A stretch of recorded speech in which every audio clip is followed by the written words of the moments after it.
Now beta we shall discuss about the physical properties of aldehydes and ketones.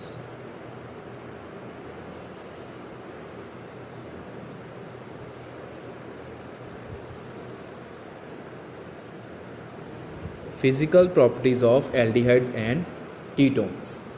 तो aldehydes and ketones दियां जड़ियां physical properties आ उहदे च 3-4 properties uh, but आपां उहदे चों की आ बेसिकली दो ही मेन प्रॉपर्टीज़ डिस्कस करांगे, एक बॉइलिंग पॉइंट तो एक आपां डिस्कस करांगे सॉल्यूबिलिटी।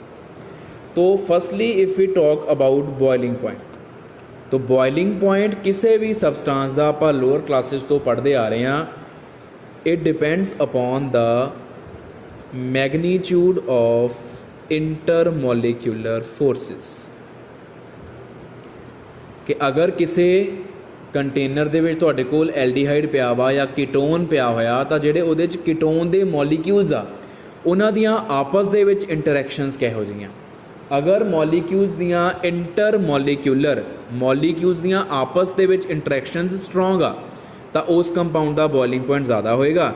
अगर इंटरमोलिकुलर फोर्सेस मॉलीक्यूल्स दियां आपसी इंटरैक्शनस वीक आ तो बॉइलिंग पॉइंट जिहड़ा वो घट होएगा। ठीक है, ये आप लोअर क्लासिस तो पढ़ते आ रहे हैं।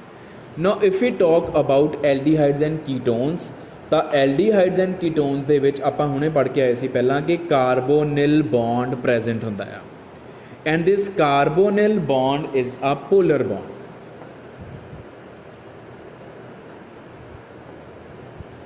This carbonyl bond is polar. Why? Here is partial positive charge, here is partial negative. So this is one molecule. ठीक है, इहदे नाल दूसरा मॉलीक्यूल पिया होएगा, उहदे नाल तीसरा मॉलीक्यूल, उहदे नाल चौथा molecule and so on. And सारे मॉलीक्यूल्स का ये वाला बॉन्ड जिहड़ा है वो पोलर है। ठीक है, सो जदों ये सारे मॉलीक्यूल्स एक कंटेनर दे विच पए होणगे तो इन्हां च आपस च इंटरैक्शनस आ जाएंगी। Positive charge will start attracting negative charge. एक मॉलीक्यूल का ओ दूजे मॉलीक्यूल के सी नूं अट्रैक्ट करेगा। हुण जिहड़े पोलर बॉन्ड्स हुंदे आ उन्हां नूं असीं डाईपोल्स बोलते हैं। डाईपोल मतलब दो poles positive and negative. This is dipole dipole dipole dipole. So these interactions are called dipole dipole interactions. तो इहदा मतलब एल्डिहाइड्स एंड कीटोन्स दे विच किहड़ियां इंटरैक्शनस आ? Dipole dipole interactions. And these dipole dipole interactions are stronger than van der Waals forces,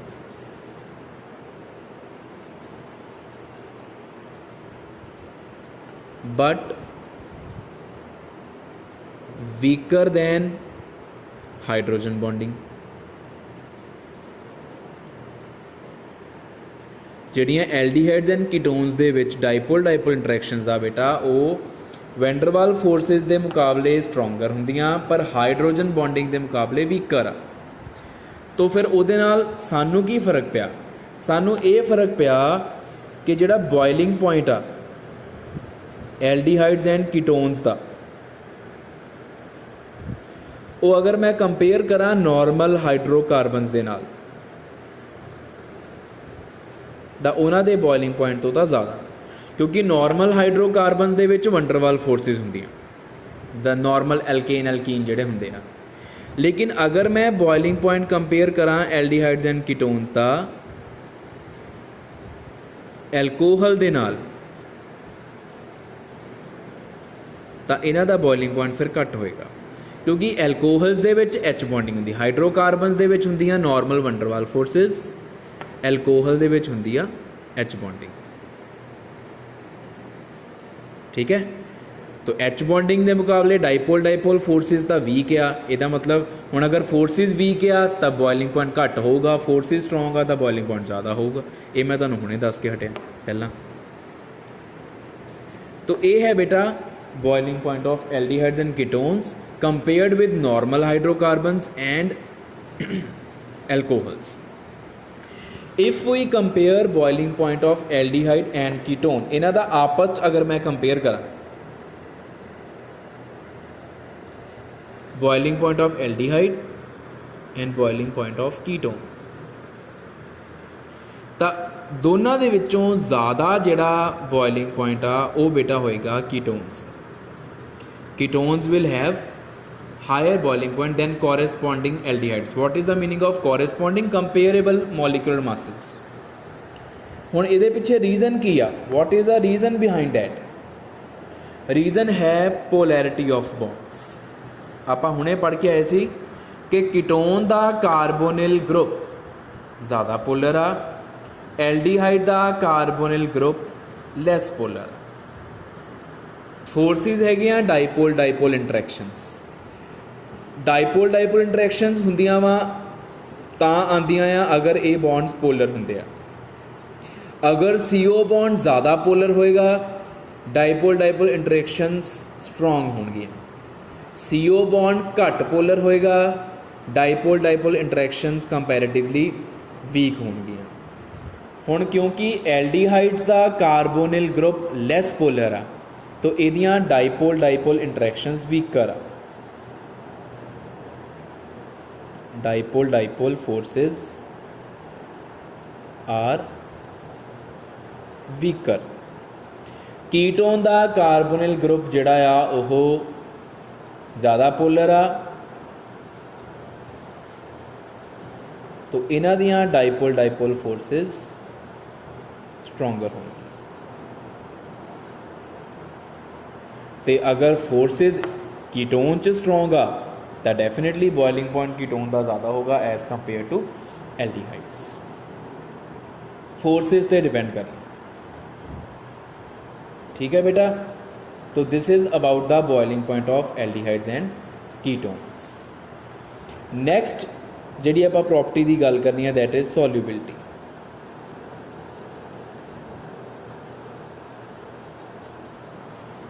तो solubility किसी एक सबसटांस की दूसरे सबसटांस दे विच अगर असीं गल करिए तो डिपेंड करती हुंदी आ नेचर के उपर। लाइक डिजोल्व्स लाइक, दो फैक्टर्स ते सॉल्यूबिलिटी डिपेंड करती है। मैं पहला भी तुहानूं दस चुकिया। पहली चीज़ हुंदी आ नेचर मैच करनी चाहिए आ, दूसरी चीज़ हुंदी आ इंटरैक्शनस डिवेलप होनी चाहिए।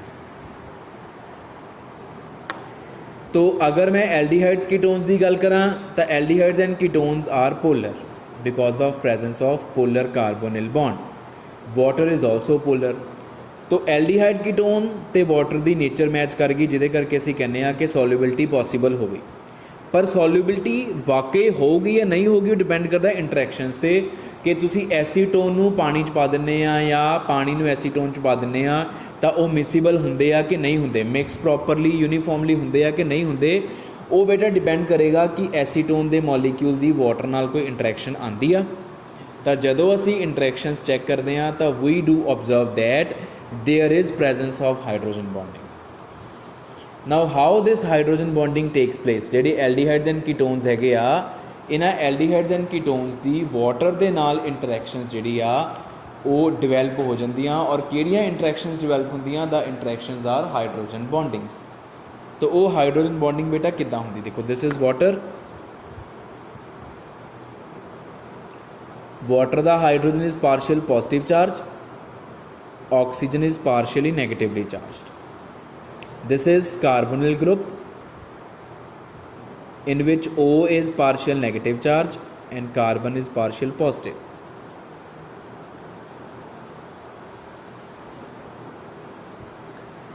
Now what is hydrogen bonding? The electrostatic attraction between positively charged hydrogen and negatively charged electronegative atom of other molecule or same molecule. Electrostatic attraction between hydrogen and some electronegative atom. Now oxygen is electronegative atom having partial negative charge, hydrogen is partial positive charge, तो इन्हां attraction होगी। This is also attraction and this attraction is hydrogen bonding.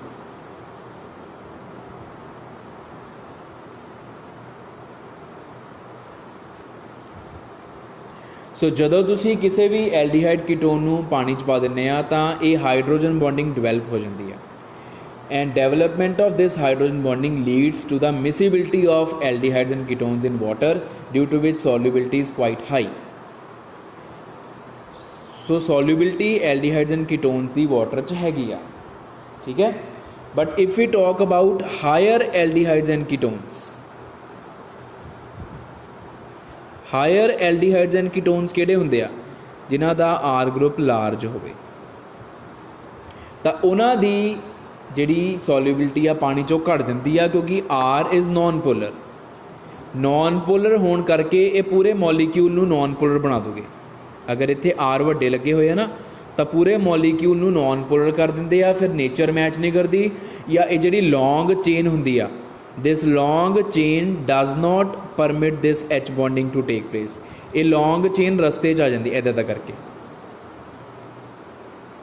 ਇਸ ਲੌਂਗ chain ਦੇ ਕਰਕੇ hydrogen bonding ਜਿਹੜੀ ਆ ਉਹਨੂੰ hindrance ਮਿਲਦੀ ਆ, ਤਾਂ ਹਾਈਡਰੋਜਨ ਬੌਂਡਿੰਗ ਨਹੀਂ ਹੋ ਪਾਉਂਦੀ, ਜਿਹਦੇ ਕਰਕੇ ਸੋਲਿਬਿਲਿਟੀ ਫਿਰ ਘਟ ਜਾਂਦੀ ਆ ਜਾਂ ਬਿਲਕੁਲ ਹੀ ਖਤਮ ਹੋ ਜਾਂਦੀ ਆ ਹਾਇਰ ਐਲਡੀਹਾਈਡਸ ਐਂਡ ਕੀਟੋਨਸ ਦਾ R ਵੱਡਾ ਹੋਣ ਕਰਕੇ. The long chain of alkyl group provides hindrance to the formation of H bonding.